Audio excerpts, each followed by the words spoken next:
Good morning, everyone. Welcome to the June Water Conditions Monitoring Committee. My name is Emily Adrid. I'm with the Colorado Water Conservation Board, and it would be great if everybody could put their name and affiliation in the chat, please, before we get started. We have presentations today from Becky Bollinger and Brian from NRCS. And I think Becky will start. So I made you co-host. If you want to share your screen, go for it. Great. Thank you, Emily.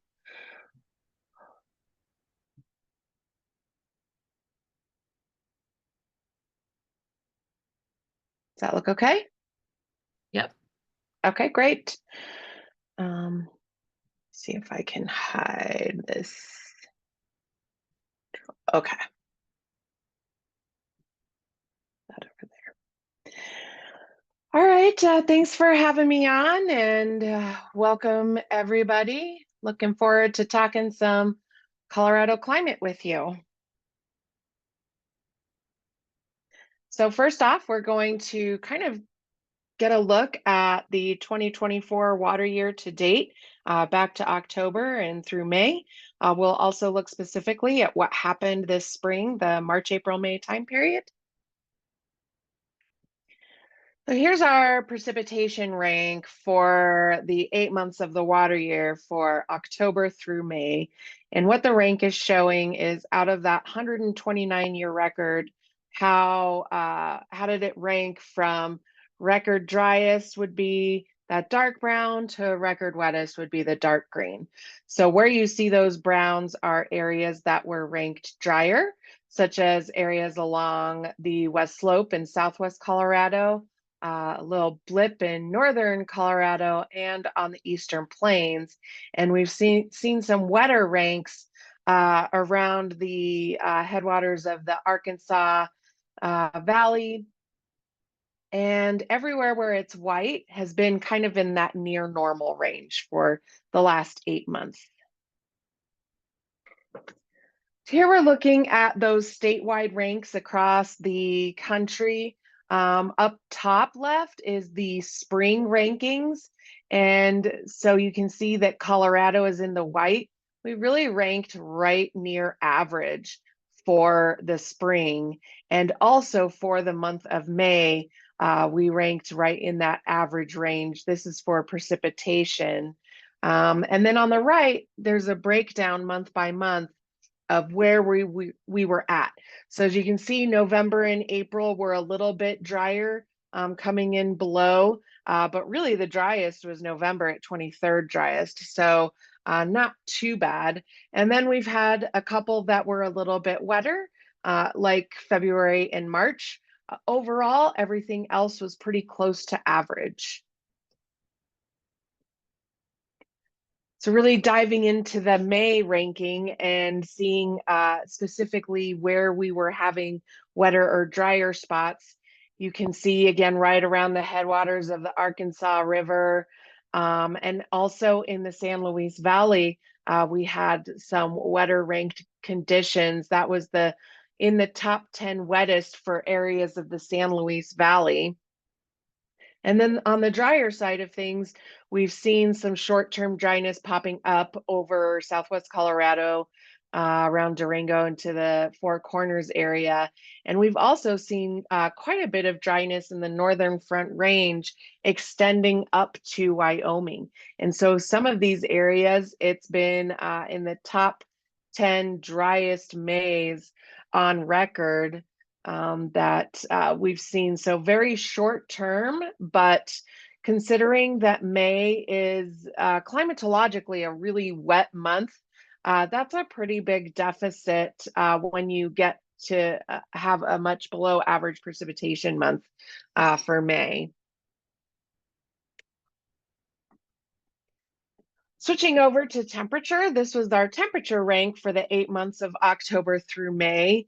And pretty much everywhere you see, we've ranked warmer for a significant majority of the state. It's ranked in the top 10 warmest, even the relatively cooler spots still coming up in that top 35 warmest out of the 129 years. So quite the switch from the previous water year that we started out with many cooler months. This has actually been a very warm start to the water year. Looking specifically at the spring, it actually hasn't been quite as warm as earlier in the water year. And so you can see while we are in that above average rank in the top left, we're not nearly quite as warm of a spring as what's been seen along the Midwest, Great Lakes region, and into the East Coast, where it's been extremely warm for the spring. If we look at just May for temperature, it's about as close to average as you can get.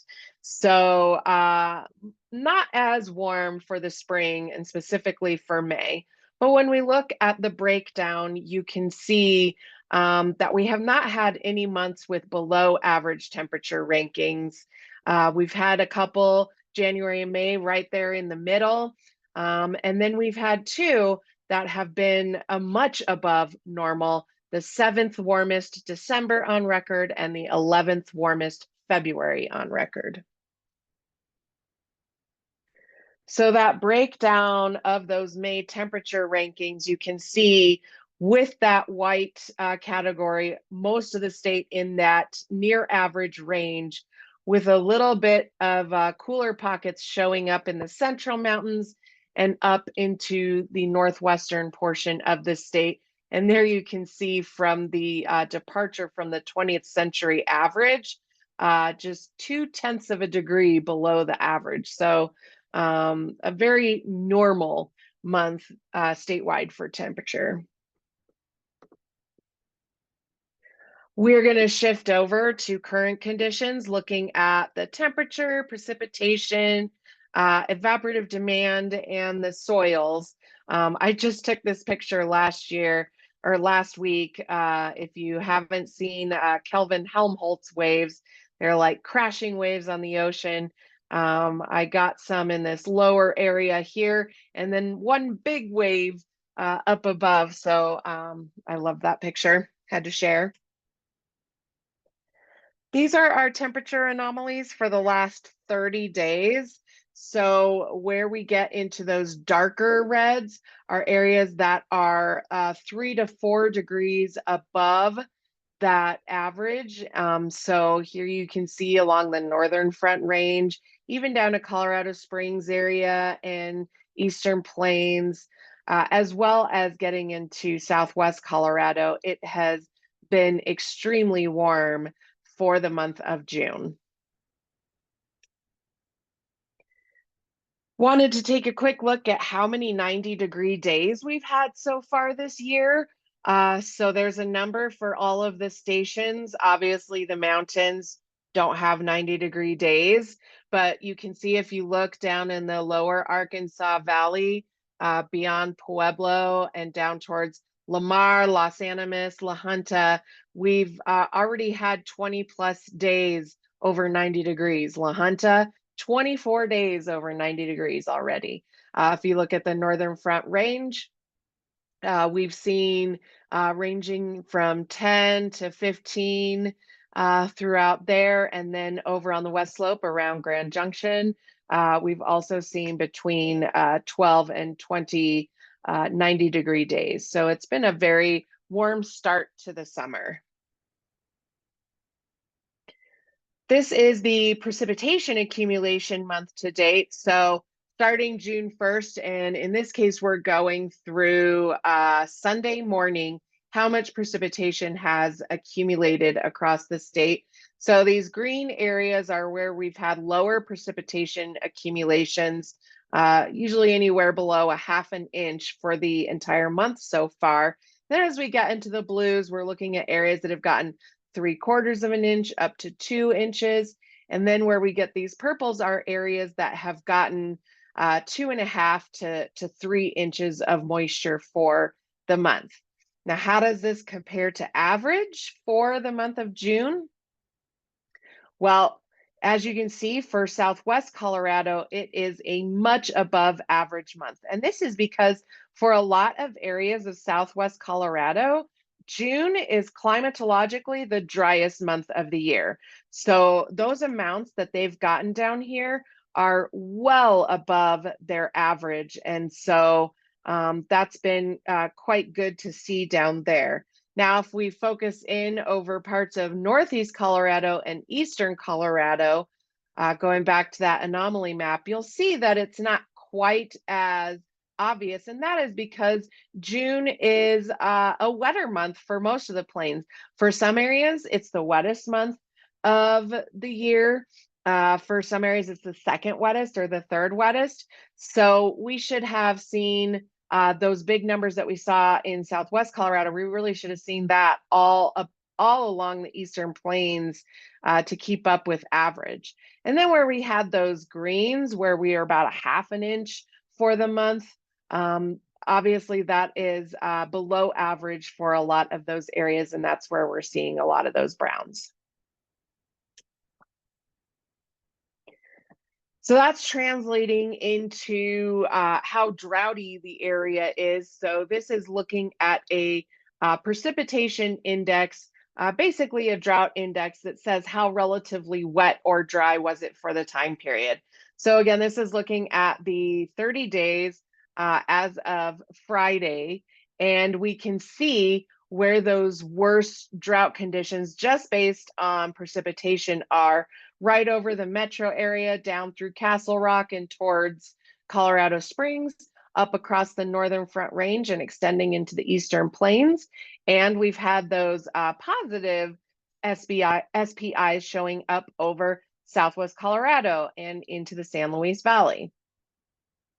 If we extend that time period out, so this is the 120-day or about 4 months, you can see that short-term wetness over Southwest Colorado has been very short-term in that it doesn't really show up once we extend out to 4 months.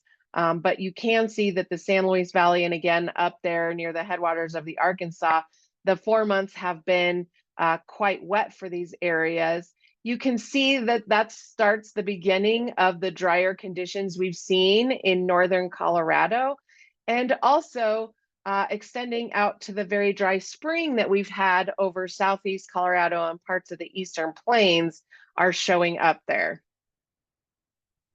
Extending this out to essentially the 1-year time frame, so 360 days, you can see much of the dryness that was showing up over areas of western Colorado, portions of the Eastern Plains, and not as bad over the Front Range on that longer time scale.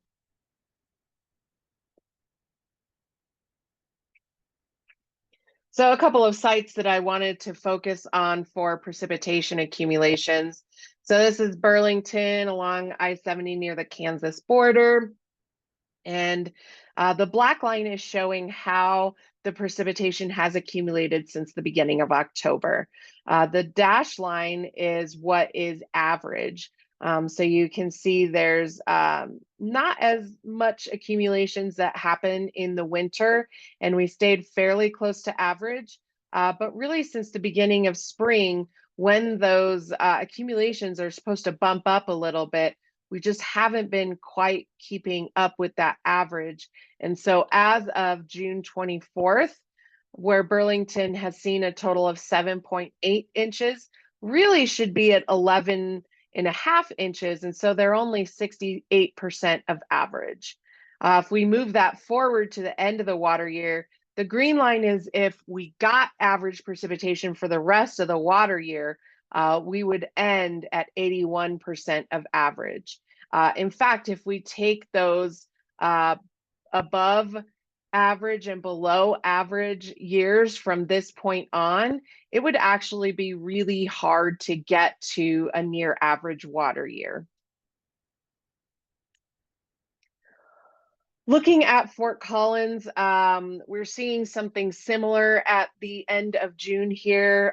We're almost at a 3-inch deficit, only at 76% of average. If you look at the average projection, all the previous years, it would be very hard to get to an average water year, which is kind of a bummer because really up until May, we're doing pretty decent in Fort Collins. And so you can really see how those wetter months, a dry May and a dry June, can have this huge impact. Very different from last year, where we had our wettest May, June on record. Going down south where I was showing that conditions were a bit better in the San Luis Valley. So this is looking at Alamosa, starting at the beginning of the water year.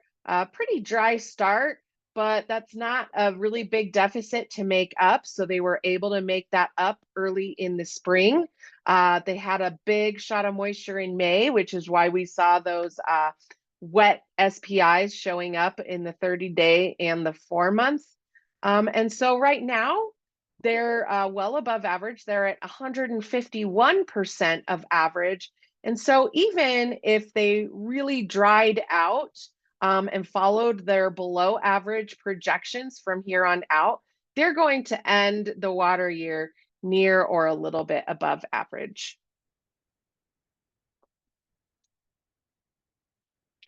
All right, switching over from precipitation to evaporative demand. So this is one of our coagmet sites, and I picked one in Weld County. This is Lucerne.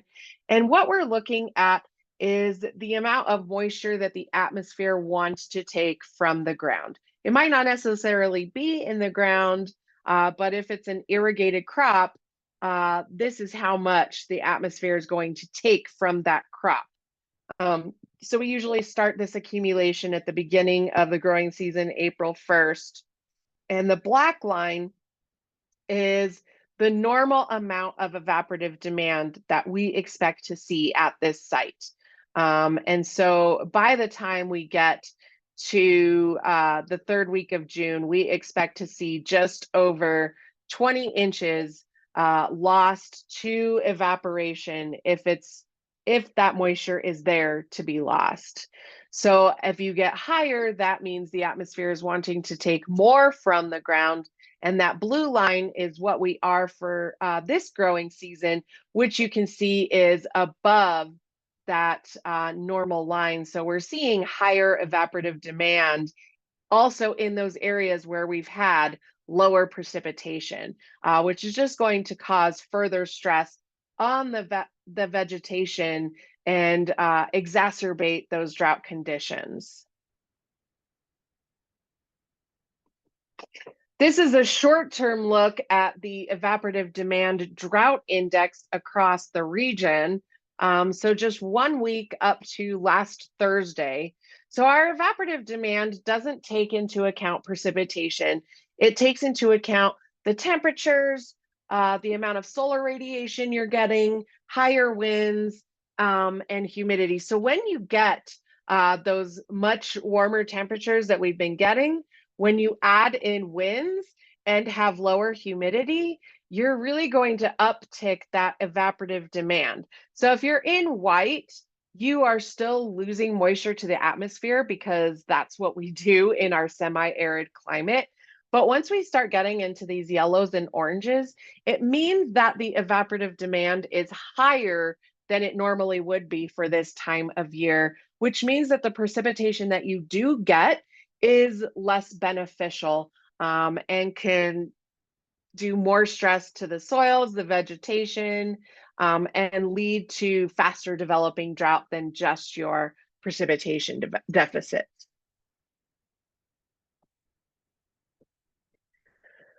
Going down into the ground and looking at the soil moisture, instead of showing the shallow soil moisture, I'm showing the full meter depth down. And this is also as of last Thursday. So those areas that are in those warmer colors are areas where that soil moisture is less than it should be, and we're seeing drier soils. So particularly around the Northern Front Range, through Weld County, and some areas along the Eastern Plains. And as you can see, because of that May moisture, the San Luis Valley is showing wetter soils. but we do have some spotty, drier soils on the west slope and down towards the Four Corners. So what does this all mean for drought? First, we're going to look at the U.S. Drought Monitor for the country as of last Thursday. And this kind of gives you an idea of where areas are beyond our state that might be in drought. Actually, not too bad of drought, mostly, except I know there's been a lot of struggles in the upper Missouri River Basin in Montana. New Mexico has been experiencing long-term drought in a lot of their state for quite a while now.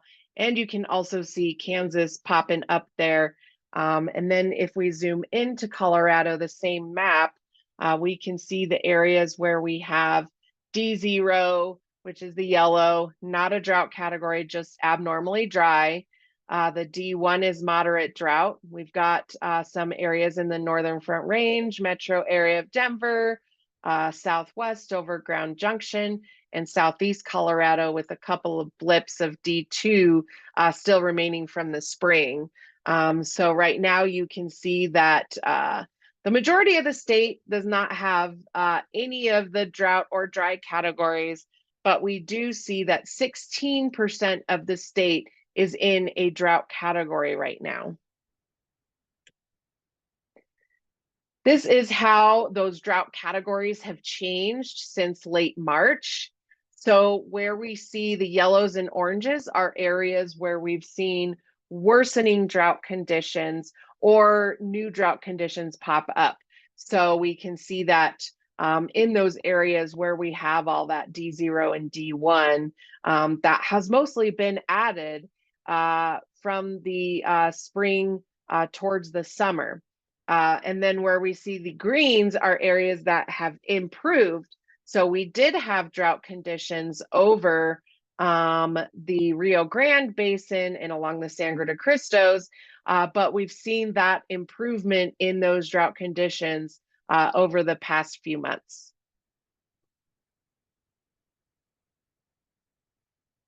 I always like to look at how the drought has evolved over time over the area. So taking the entire state, what percentage is in D1 through D4? So when we have 100% coverage, like we did in 2020, you can see that all of the state was in drought in late 2020, early 2021, with over 20% of the state in a D4 drought. So that was when it was really bad drought conditions that we had in 2020 into 2021. We started to see some improvements, but still some little blips of drought hanging around the majority of the state into 2022. And then 2023, that excellent snowpack year, all the spring moisture that we got, really took away all that drought, and we had a blissful couple of weeks where we didn't have anything in June, part of June, and maybe 1 week of July in 2023. So since a year ago, we've added a bit of D1, D2. We had a little blip of D3, but certainly not as bad as we had a few years ago. We haven't had any D4 in the state since this little blip in 2022. So it's been 2 years since that. So we'll take that. All right, so let's take a look into the crystal ball, into the future, and see where we're going from here. This is our precipitation forecast over the next 7 days. Sorry, I couldn't get the Tuesday morning update map. So this is as of yesterday through to next Monday. But we didn't have much moisture yesterday. So most of this will fall on the next 6 days.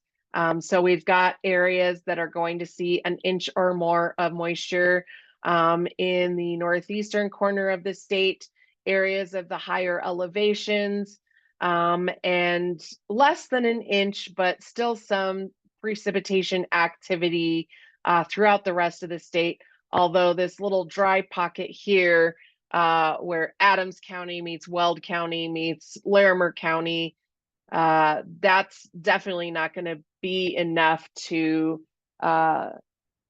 alleviate the drought conditions that we're experiencing. So when we look at this week compared to a typical week for this time of year, that is wetter than average for almost all the areas west of the divide.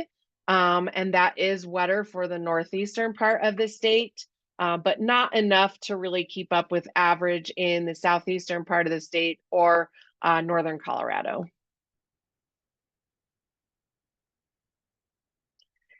This is the 8 to 14 day outlook from the Climate Prediction Center. Their maps were actually out yesterday, so I grabbed these from drought.gov, and I actually really like them because you can overlay the drought categories and also add in the county lines, which is pretty cool. So we are seeing where we have the greens are areas that have a probability of above normal precipitation. So these light greens mean that there's a slightly enhanced chance for above normal precipitation for the beginning of July, with that greatest amount around the four corners. Not the greatest amount of accumulation, but the greatest likelihood of above average precipitation. And you can see how that extends from Arizona. So wondering if this is officially kind of the start of that monsoon season pattern that we're seeing. So we'll keep an eye on that and see how that evolves over the next few weeks. Switching over to the temperature outlook for the first week of July, and the likelihood of above average temperatures shows up in those oranges into reds. So you can see all of the state looking at more likely to continue those hot temperatures with most of that likelihood, most of that enhanced over the eastern plains. So my guess is we could see quite a few 100-degree readings and definitely a toasty start to July. So these are the same maps, but for the seasonal outlook. So this is looking from July and through September. So on the left, we've got those precipitation likelihoods. The browns mean that it is more likely we will have below average precipitation for July, August, September. Unfortunately, we see that really enhanced over the Four Corners region, indicating that the monsoon might not stick around or be as strong as it should be this time of year. So that is something that we're going to keep our eye on to see if that actually is the case, but could definitely mean worsening drought conditions for the Four Corners area. Most of the state, this means that it's less likely we're going to see recovery in areas that are in drought. And then switching over to the temperature, this is quite a concerning outlook for the July, August, September timeframe. All of the state, most of the country is actually showing more likely to be above average temperatures for the rest of summer. And when we look specifically at Colorado, we see that increasing likelihood as we move west. So this red that shows up over the Four Corners and then goes northwest into Utah, that is a 70 to 80% chance of above average temperatures. That is a very high confidence for a seasonal outlook, which means that the models are indicating a consensus that we are going to have these hot temperatures continue through the rest of the summer. When you combine all of that, the CPC also releases a drought outlook, which I don't necessarily use all the time because they don't always understand the nuances of Colorado and how drought really works here. But it's pretty consistent here where it's showing areas where we have drought currently, and that drought is likely to persist through the end of September. So those are the browns showing that it's going to persist. I would say that not only is it going to persist, but it is very likely here in Southwest Colorado to worsen, not just due to the more likely dry conditions, but the extremely hot conditions as well. Yellow is areas where they think that drought has the potential to develop. My thinking, based on what we've seen with the outlooks, is that almost the entire state should be in this yellow, in that drought development is really possible over the summer with those hot conditions and slightly enhanced drier conditions. Really, the entire state is at risk of developing drought this summer. Again, a strong monsoon would be really helpful. It would limit that risk of worsening drought, particularly over the Four Corners. And if we do get the monsoon, which it's showing for next week, but then not as likely. But if we do get it, then that will also help regulate those temperatures a little bit, and they won't be as hot. But for now, it's looking like that's not as likely, and that it's going to be a pretty rough summer. So looking at the ENSO forecast, right now we are in neutral conditions, and that means that the ocean temperatures in the tropical Pacific are right near average. And what we're looking at as we go into the summer is that this gray line is showing that we're less likely to be in neutral conditions, low likelihood of El Nino. So we've come out of the El Nino. And a developing La Nina is on its way. And so what this means is those trade winds in the tropical Pacific will be picking up speed, and they upwell more of the colder waters off of the coast of South America. And so we see those cold anomaly temperatures, sea surface temperatures in the tropical Pacific, which takes us into La Nina conditions. And so we are very likely to be in a La Nina by the end of the summer, and that is likely to stay into the winter. And then the graph here on the right is showing all those individual climate models and what they're predicting for those ocean temperatures in the tropical Pacific. So you can see if it's between half a degree Celsius on either side of normal, those are neutral conditions. Once you dip below negative half a degree Celsius, that's when you get into a weak La Nina. And so what we're looking at here is most of the models are dipping down into that weak La Nina by the August-September time period, and then staying in that weak to moderate La Nina through the fall and into the winter. Some indication that that might weaken as we get into next spring, but that's a little bit too far out to really say for certain. So what does this La Nina mean for our late summer and the fall? Not a lot of indication in summer, but I would say for the summer, we're going to rely more on what we're seeing from the Climate Prediction Center. But once we get into the fall, so we're looking at the September, October, November time period, the map on the left is showing what the risk is for warm or cold extremes in the fall. And so if you have the yellows, that's an increased risk for warm extremes. Most of the state is in that slightly increased risk, which really means that we could end the water year and begin the new water year with more hot extremes than cold extremes. On the right is the look at the risk of wet or dry extremes in the fall during a La Nina. Not a lot of indications for Colorado. And then this is where I hate that Western Climate Division. If you really divide this Western Climate Division in Colorado by half and take the half that's, south of I-70, you would see that division light up yellow or orange as it does for these other southern basins and what we see down south in New Mexico and Arizona.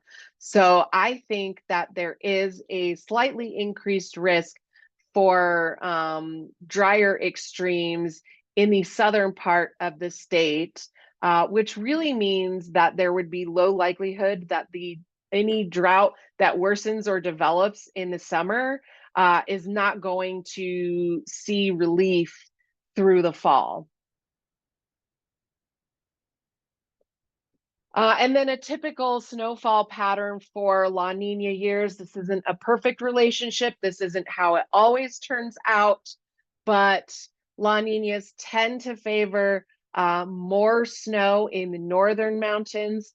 Once we get into those southern mountains in southern Colorado, there's generally less snow during a La Nina winter, which means it's going to be harder to make up those deficits that are likely to occur in the spring or in the summer and fall. And also less snow is expected or is more likely in a La Nina winter in the plains as well. All right, so key takeaways for you guys to remember. Our water year 2024 has been much warmer than average. Precipitation has been a little bit more variable, although we have seen drought emerge in northern Colorado and southeast Colorado. We've started the summer very hot, and it's very likely that that is going to continue through the rest of the summer across the entire state, especially over the western part of the state. Below average precipitation is more likely this summer, especially over the Four Corners. So due to those hot and dry conditions that are more likely, worsening drought and new drought development is going to be more likely. Once the La Nina arrives, it's going to stick around for all of the fall and into the winter. That could be good news for the northern mountains, but it's looking like it could be another tough year, summer, fall, winter for the San Juan Mountains and other parts of southern Colorado. Sorry for all that bad news. I did want to announce to everybody that this is my last week serving at the Colorado Climate Center. I am now shifting over to Linker. So I put my email address there, bbollinger@linker.com. I hope to still be a part of conversations that you all have and being a part of the community. But I won't be giving any more of these presentations. So I've enjoyed being with you all over the last 7.5 years. And, you know, hopefully we can get through this summer and still keep in contact, everyone. So thank you all. Thank you so much, Becky. We're definitely going to miss you here at WCMC. We really appreciate all of your hard work over the past several years. So I know that you and I are going to continue working on, but I know that this group will miss you for sure. Thank you. Thank you.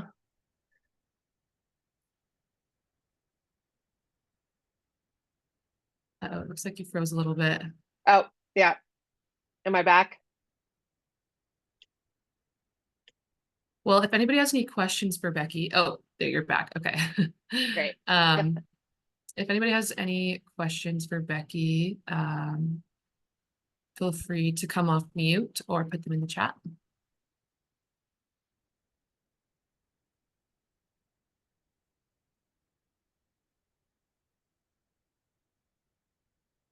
All right, well, hearing none, we can now switch over to Brian. Thank you so much, Becky.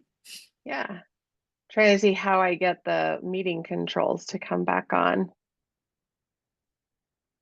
so I can stop sharing. Can you stop me sharing? Yeah. Okay, perfect. Thanks. Yeah. Let's see, can everybody hear me? Good morning. Morning, yes. Excellent. Okay, let me get the slideshow started here. Yep, Becky, it's been great working with you in this capacity and looking forward to working with you in your new role. Thanks, Brian. Yeah, thank you. Let's see. Are you all seeing the presenter slide, or are you seeing the main slide deck? We don't see anything. Oh, okay. Let me I tried taking control. Here we go.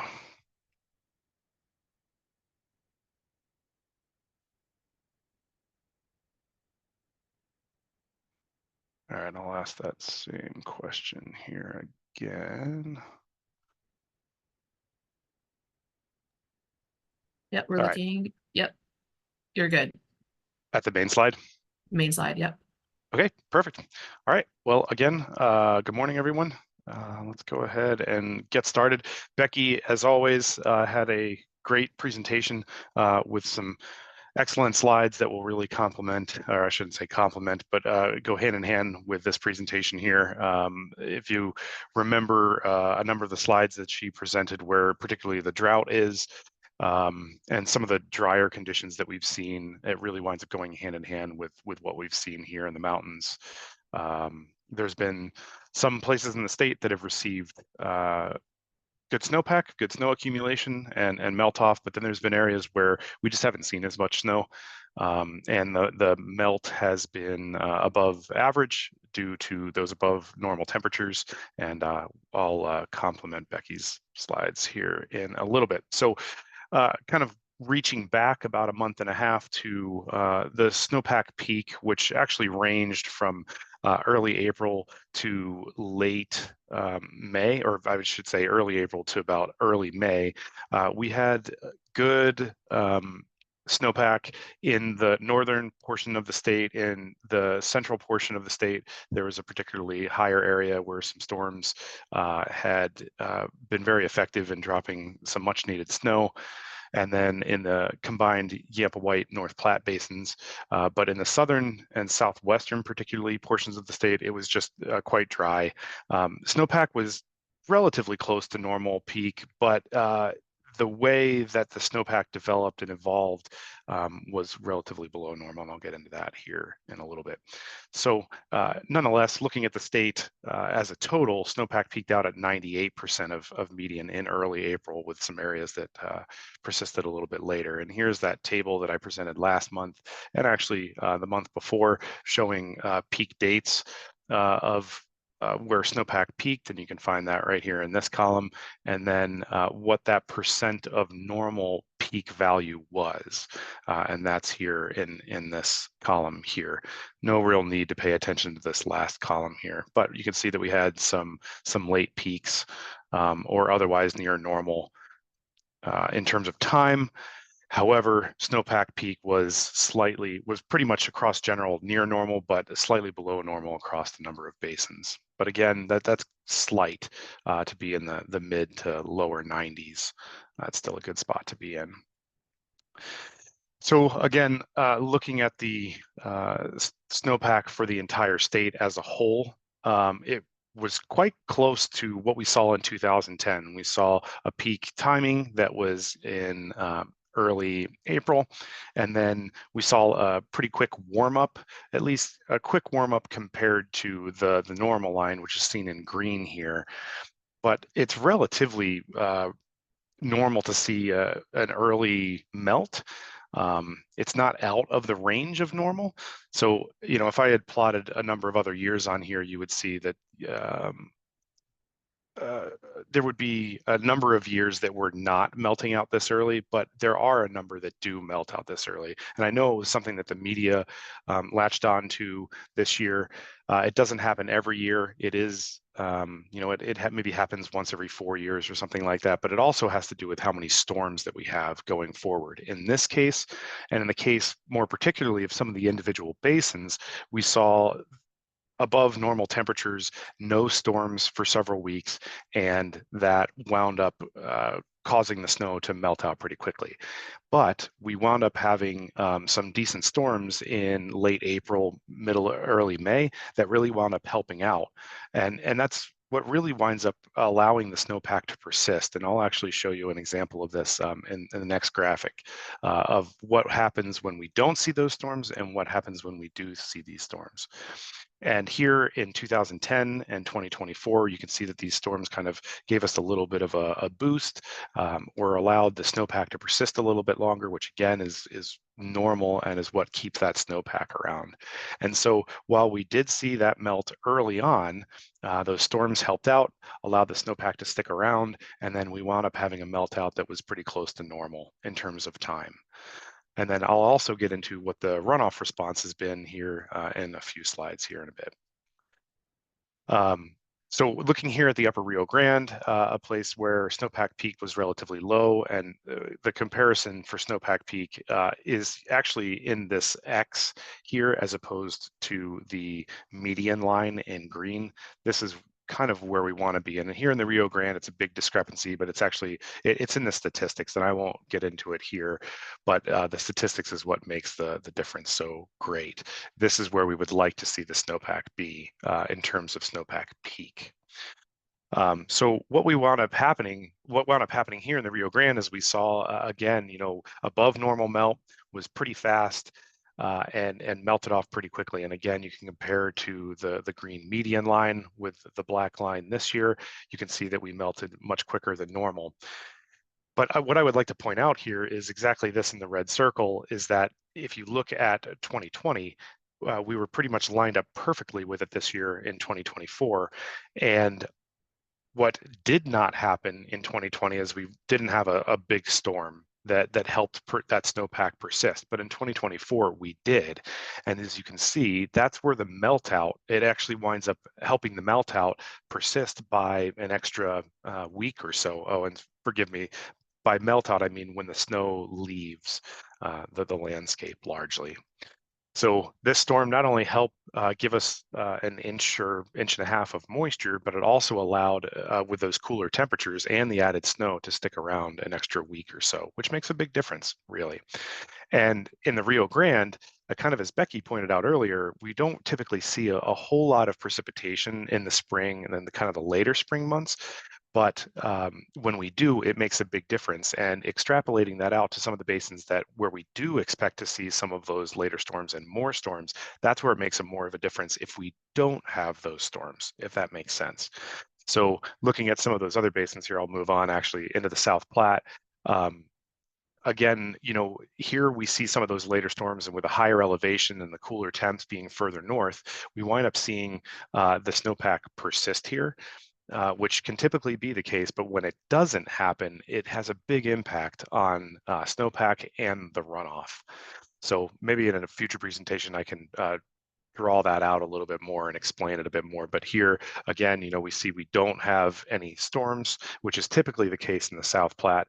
Things typically dry out, and we see those faster melt rates that we don't typically see in some of the other basins. Kind of an interesting variability that exists. Oh, forgive me. And talking about snow and then the dynamics of snow, I forgot to point out that that snowpack was relatively close to normal.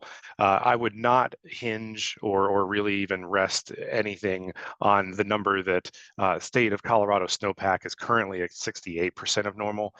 That value is very minute. There were actually only 3 sites as of yesterday that still had snow on them, and actually they melted out just this morning. So the last of our 115 sites in Colorado, or actually I should say our 190 sites across our area, including 3.5 state regions, are completely void of snow at this point. So the percent of median snowpack value is technically a moot point at this point. Okay. So looking at a few other basins across the state, the Arkansas River Basin had the best snowpack, at least the best peak snowpack in the state, and also saw a great improvement from the storms in mid-May. Got a great boost there. Here again, you can see the slope of the brighter green median line is a little bit more smooth as opposed to the South Platte, where it kind of drops off more abruptly. And that's what I'm talking about when we take the snow melt rates that we saw here in 2024 compared to median. They are above normal. However, they're not outside the range of normal. So, and then having these storms give us additional snow and cooler temperatures really helps the snowpack persist a little bit longer. Or I shouldn't say a little bit, a good few weeks longer really helps out a lot. All right, and then finally, just kind of highlighting the Gunnison, I thought it was, again, interesting. Again, there was the media was hitting on how early the snow was melting, and it was, but we fortunately got just the 2 snowstorms, 2.5, that really helped out and wound up allowing snowpack to melt out about the normal time. Makes a big difference. Looking at it from a mapping standpoint, or excuse me, moving on to precipitation. Precipitation as of yesterday morning is 100, right on at 100% of normal. So kind of a big difference, particularly in the southwest portion of the state, where where precipitation is much better than snowpack at this point. Looking at the snowpack maps, you'll see that here in the southwest portion of the state, we're looking at, at least in terms of peak, was only at 90% and degraded quite quickly, especially when you look at those maps in between the peak and during spring. Those numbers were a lot lower, but precipitation wise, we're looking quite good. However, a lot of that precipitation, especially in the combined San Miguel, Dolores, San Juan basins, came earlier in the year, more during the snowpack, and unfortunately isn't being realized, particularly with those temperatures that we've been seeing. But elsewhere in the state, things are looking relatively normal in terms of year-to-date precipitation. Looking at it in smaller basin terms here in the central or central southwestern portion of the mountains, that's where we saw the impacts of those April and May storms that really wound up helping out and provided the headwaters of the Arkansas, portions of the South Platte, the headwaters of the Gunnison, provided a much needed boost, but wasn't quite as heavy in other portions of the state elsewhere, but still got a good boost in terms of those accumulations. Looking at the yearly time series to date for Colorado, you can see that we did receive some storms here in the last week and a half that helped out, but really, again, fortifying that 100% of normal number, looking pretty good, at least numerically, for year-to-date precipitation. It's just, again, we're looking at one number for the entire state. And as we know, here in Colorado, the story is much greater in this large and highly variable state. The Rio Grande Basin here, we had, did I put another graphic in there? No, I did not. I was wondering if I put an animation in here. Going back prior to these most recent storms here in the upper Rio Grande, we were at, I think it was 92% of normal or 93% of normal. And then we saw these storms give us a good boost here in the last 2 weeks. So a good spot to be in. Please forgive this EKG spike here. Excuse me, we call it an EKG spike here internally. This should not be happening. The precipitation did not go down for our storage type approach, but we did see, again, the improvement here in the Arkansas River Basin, where we again have the highest total precipitation in the state at 109% there in the Arkansas. And then here, the lowest precipitation in the state in the combined San Miguel, Dolores, San Juan basins, we were at 83% of normal on June 20th. Saw a 7% boost to where we are right now. So a good improvement. Hopefully we'll continue to see at least some of the precipitation that the CPC and Becky were showing in that, what was that, the 7 to 14 or the 7 to 10 day. But unfortunately, that longer term outlook does not look good moving forward. So hopefully we will see some monsoonal moisture, because we will definitely need it here in the combined San Miguel, Dolores, San Juan, where currently precipitation is 90% of normal year-to-date precip. Moving on into reservoirs. Oh, forgive me. I forgot to change the text here. This is not April 1st. This is June 1st. Reservoir storage here across the state is 98% of median. That's down 6 percentage points from last month, where we were at 100% of normal. but you can see across most of the state, reservoirs are near normal, still in the Rio Grande, which is great, and the Colorado headwaters, South Platte, even in the Arkansas, but it's those reservoirs in the eastern Arkansas and then the Gunnison and the combined San Miguel, Loras Animas, San Juans that are already starting to see a decline, not surprisingly with those warm temps and below normal precip. Another way of viewing the reservoir storage across the state, it's great to see that the Yampa White North Platte is very close to capacity, or excuse me, the combined Yampa White and Little Snake, that is not the North Platte. But elsewhere, reservoir storage is looking pretty good. So the dark blue line is this year's reservoir storage and the green line is last year's, just trying to give a quick comparison. All right, so I don't think I've shown these graphics very much in the past. It is something relatively new. I think we've had them out experimentally for a year or so, or a year prior, and I think we've actually had these out kind of operationally for about the last year. These are what we call the snow to flow plots, and basically they are a little bit complex, but if you can look at them a few times and kind of train your eye, I think they're a really great product, because what it provides is where the snowpack was or is this year and what the stream flow response is.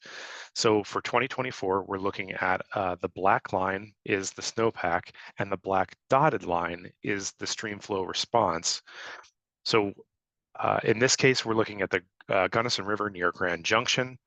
So that's the stream flow gauge indicated by the dotted line, and then the SNOTEL sites that we use to forecast that the streamflow forecast at that gauge is what we use to create these snowpack plots. So that if there is a difference between this snowpack plot and what you see for the entire Gunnison River Basin, that's why we're using a subset of sites in that basin.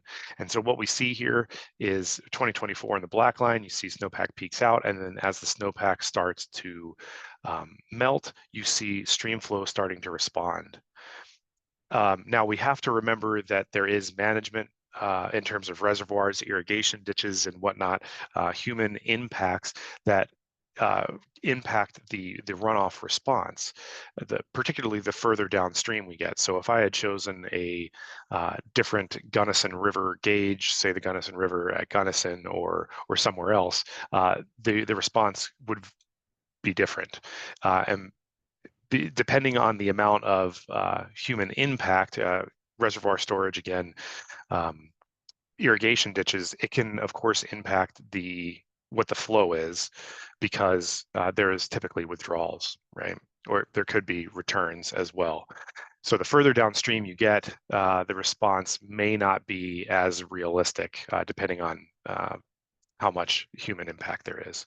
So here you can see, again, snow melt is coming off, and we finally start to see a response here in, sorry, I'm having a little bit of trouble making this out, in looks like mid to late May is where stream flow wound up increasing on the Gunnison River at Grand Junction. And then you can now see that we are on the recession side, depending on what's going on with the management. I'm guessing this response right here is from some of the rain that we saw here over that last 2 weeks. But I can't be exactly sure, because management could play a large role in that. Nonetheless, the big comparison here is the black line this year compared to the median line, what typically happens for snowpack, and the comparison between those for stream flow. So we see that we had a relatively near normal snowpack peak, at least again as it compares to the median line. And if we look at the median runoff, which is the green dotted line, you can see that our the runoff had periods of above normal runoff. There were areas of deficit in runoff earlier on in the season, and it looks like we're kind of flirting with that now, depending on exactly what this response is. But I think largely we've seen a relatively efficient runoff of snowpack in terms of stream flow, at least for the Gunnison River. Okay, moving on. Looking at the Rio Grande at Del Norte, again, we didn't see the snowpack persist here as long. We saw a much earlier melt in the Rio Grande, again, comparing the black line this year to the median line in green. But we have seen stream flow be relatively normal, at least in terms of peak. There is some deficits here. We see the black dotted line to the green dotted line. There is some of those deficits, and that could be, very likely is, due to the early melt off. But just the fact that the peak is relatively near normal is a good sign. Again, there could be human impacts here from reservoirs and whatnot, but in general, what we're seeing, I'm feeling relatively good about the runoff that we saw, given the below to near normal snowpack and the early melt off that we saw. Okay, moving on into Arkansas at Salida, again, saw a pretty good peak in stream flow, significantly above the normal peak, at least that the normal that we calculate. Of course, we did see above normal snowpack there, and it did seem to persist for a while. So not surprising that we would see a peak that is above normal. Here again, we are on the recession side of the curve, given snowpack is entirely, well, I shouldn't say entirely, but almost entirely melted out in almost all basins across the state. And I will make a quick comment that while there, if you look up at the mountains right now, you do see some snow above tree line, but usually that amount of snow, even as we see here, really doesn't drive the hydrograph in most places, in almost all places. And moving on into the South Platte, and more particularly the South Platte River at South Platte. Again, snowpack persisted here a little bit longer and peaked out a little bit higher than normal, at least according to these sites that we use to forecast this stream. And so fortunately, we are seeing stream flow peaking out above normal, at least to this point. Now, if things do dry out, as Becky and the Climate Center are projecting and indicating, we will probably see the recession side of the hydrograph dip off a good bit earlier and then be below that normal. But future precipitation will help determine that. Colorado River near Cameo, near normal snowpack, near normal snowpack melt. And fortunately, we are seeing some above normal, an above normal peak runoff here, but we'll have to see what this recession shows. It's showing a pretty quick recession, and we are getting back into the realm of normal flows at this point. Again, we are seeing a little bit of a bump, and I'm assuming that's because of that precipitation we've seen more recently. And then finally, of the stream gauges that I selected around the state, just to kind of indicate where stream flows are at and the response to snowpack. The Yampa River near Maybell is a little bit above normal, but really within the realm of normal, given the snowpack that we saw. So largely what we're looking at in terms of stream flows that we've seen, at least visually by these graphics, show near normal runoff, which is pretty good. However, if we look at the map, a map-based version of this, so to speak, this is Colorado stream flows across the state for May 1 through May 31st. So this is the volumetric total flow through all of these stream gauges for the month of May, just to get an idea of where we're at compared to normal. Now, I did not highlight in those snow to flow graphs any of the rivers in the San Miguel, Dolores, and San Juan basins. Forgive me, looking back, I probably should have done that to provide a more well-rounded idea of what's going on with stream flows, but we are seeing that we are below normal, not surprisingly, below normal snowpack there, below normal precipitation, with the exception of more recently, excuse me, as Becky showed. In general, we are still looking at below normal runoff. Maybe in the waning minutes after this presentation, I can try and pull up one of those graphics and have a look. But elsewhere in the state, we are seeing below normal runoff, at least for May. It'll be interesting to see what June shows, given what we saw in those snow to flow graphics, where we saw some of those peaks come up relatively high, but we still have a number of days left in June to continue collecting data and give a good idea of what this would look like for a June map. Looking at stream flow forecast based on the June 1 forecast period. And remember, that includes what happened in May, some of those good storms that we received earlier on in May, particularly in the Arkansas, in the South Platte. We do see that we did see an improvement in stream flow forecasts for June 1. Unfortunately, we did not see that improvement so much in the upper Rio Grande, even the southern portions of the Arkansas, or not surprisingly, in the San Miguel Dolores, San Juan basins. We did see a little bit of improvement, but not enough to get us out of that, much above 59% of normal for the entire basin in terms of what is forecasted for stream flow runoff. And then finally, for these last two graphics, just looking at some of the numerical outputs and the ranges that exist. So again, the San Miguel Dolores, San Juan basins, most of those, or I should say all of the most probabilistic outcomes for those stream flow forecasts from June through July are looking at below normal runoff conditions, given near normal precipitation. Now, if we do get above normal precipitation, then it might bump some of these forecasts up a little bit into these blue and violet ranges, but more than likely, particularly given the forecast that Becky mentioned for precipitation going forward, we're probably not going to see very good stream flow runoffs for the combined San Miguel or San Juan basins.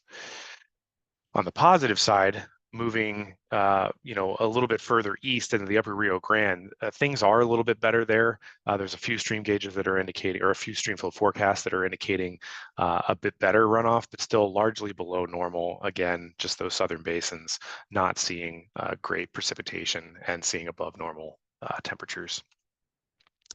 And then finally, looking at the Arkansas River Basin, where things are a good bit better, particularly because of those storms hitting the northern part of the basin and the central part of the state. Those northern basins are indicating better runoff projections through the remainder of the summer. Unfortunately, those southern stream gauges and streamflow forecasts are not as great. Again, it's been drier in that southern portion of the basin. Gamble White Little Stake looking much better. Again, we had better precipitation and snowpack there, and same for the upper Colorado and the Colorado headwaters. All right, key takeaways, as Becky says it.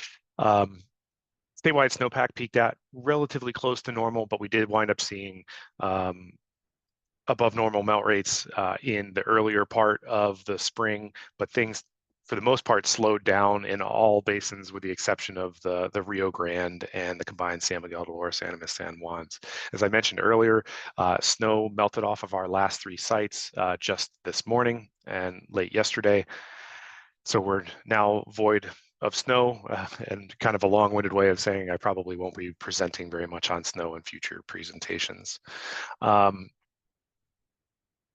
So as I mentioned a little bit ago, while we did see that above normal snow melt earlier on in most basins, the mid-spring storms that we saw really wound up slowing down the melt rates and allowing snow melt and snow melt out, where we got to zero snow, to usually occur where it typically does in terms of time.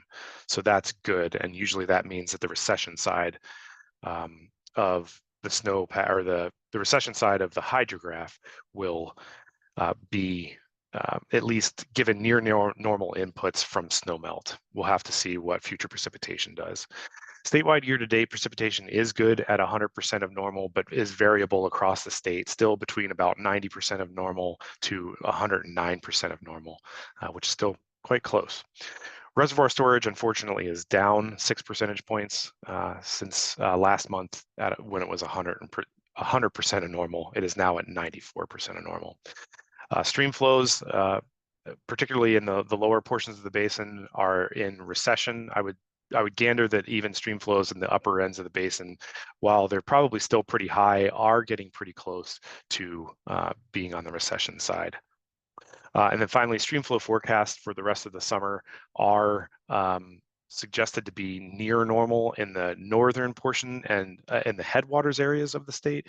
But as soon as you get to the lower portions of the basin, such as the Arkansas, or even the entire portions of the San Miguel Dolores, San Juan, and even much of the Rio Grande, they're looking at below normal below normal runoff. And sorry, this should be the southern 1/3 of the state, not 2/3. So forgive me.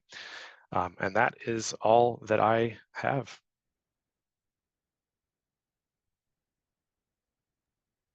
Awesome. Thanks, Brian. If anybody has any questions, feel free to come off mute or put your questions in the chat.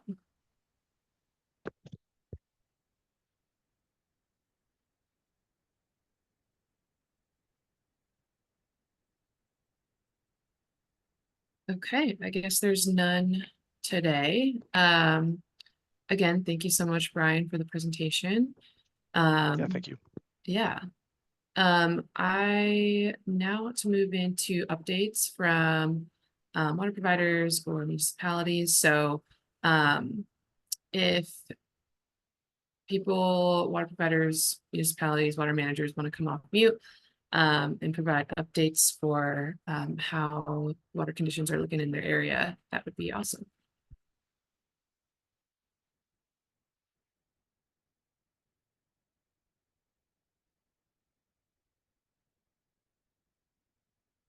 All right, This is Swithin. I'll go ahead and get things started. Since Awesome. everybody else is shy. Highlands Ranch, our storage reservoirs at about 93% full, which for us is awesome. I haven't seen that in my 25 years of doing this for Highlands Ranch. Runoff, as Brian has showed, has been very good here in the South Platte. We are at a 1907 call, which is fairly junior for late June, compared to, well, at least for this century. So overall, things are looking decent on supply, pretty good on supply side. As Becky showed with the high temperatures, June has been very dry and hot in our area. Our month-to-date use is 12% above projections. Finance department is happy. Water resources department is not. I did have a question I was going to ask about the upper Rio Grande that Brian had showed, lower snowpack, SWE, and a quicker meltout. I was just curious if we had anybody from CPW on that could address whether or not we're expecting impacts to wildlife with the result of the lower snowpack and the quicker meltout, or if the precip, I think Brian showed precip in that area had brought us up to 99% of normal. I didn't know if that provided for continued stream flows through the summer for aquatic species, those kind of things. Just wondered if we needed to raise any concerns for wildlife impacts in the upper Rio Grande.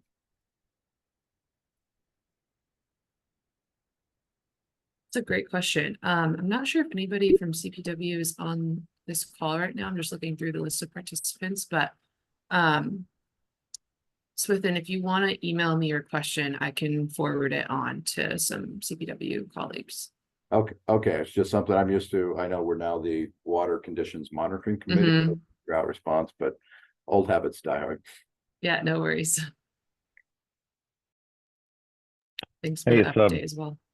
Oh, Bob Krugmeyer here from the City of Westminster. Hopefully you can hear me. Yeah.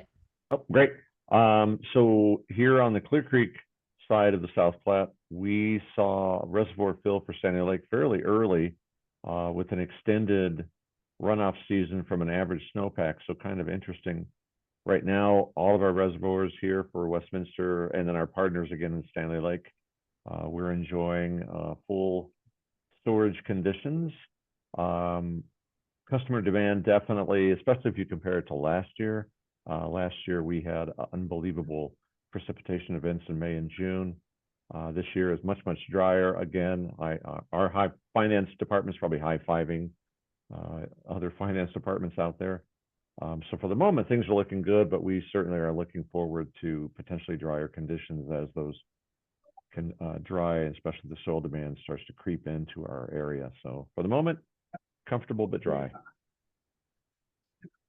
Awesome. Thanks, Bob.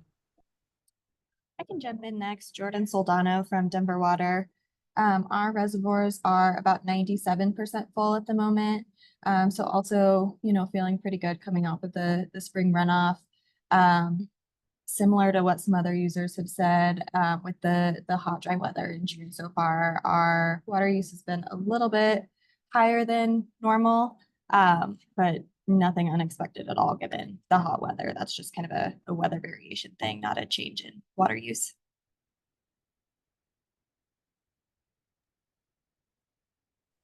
Thank you, Jordan.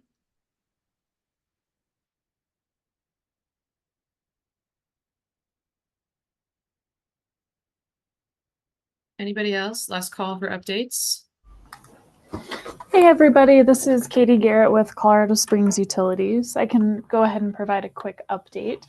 Our storage, our system-wide storage rather, is at about 85% of capacity, and that's about 10 percentage points higher than normal for us for this time of year. I think that's pretty common for folks in the Arkansas right now to have much higher storage than normal for this time of year.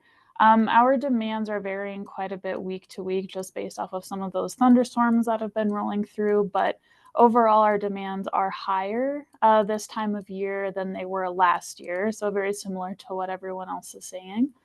Yeah, and I think that's about it. I don't have anything out of the ordinary to report.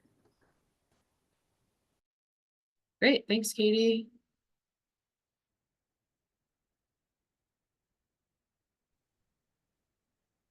Hey, this is Adrian Berger. I'll give a quick update from the San Miguel. We re-peaked the other day due to a rain event. So we bumped up to 1500 CFS on the San Miguel and Placerville, which is a new peak for the season. So I don't know if it's totally safe to call it rain on snow, rain on whatever snow is left, but definitely on the falling limb of runoff, we had previously peaked like I think 10 days before.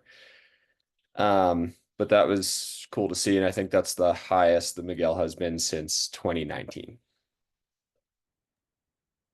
Wow, that's awesome. Thanks for a West Slope update. Any other West Slopers on the call want to give an update? Hi, I'm Beverly Richards and I'm with the Upper Gunnison. Our reservoir storage right now is at 84%. Taylor Reservoir in the upper part of the basin is at 95%, and they had to increase releases out of there to prevent spilling. So that's good for the Taylor Reservoir. We've also had some storm events come through that increased or added about 1,000 CFS to some of the stream gauges in the system. So we're in pretty good shape for this year, but I did notice that most of them are getting pretty close to the historical average. So that's pretty normal for this time of year though. And that's all I have. Awesome, thanks, Beverly. I was up near the Taylor Reservoir this weekend, and yeah, it was looking full, so Yep, it is full. yeah.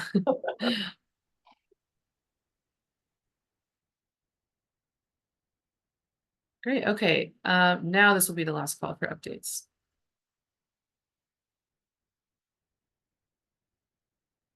All right, hearing none, I will conclude this WCMC meeting. Our next meeting will be July 25th, I believe. Let me confirm that. July 23rd.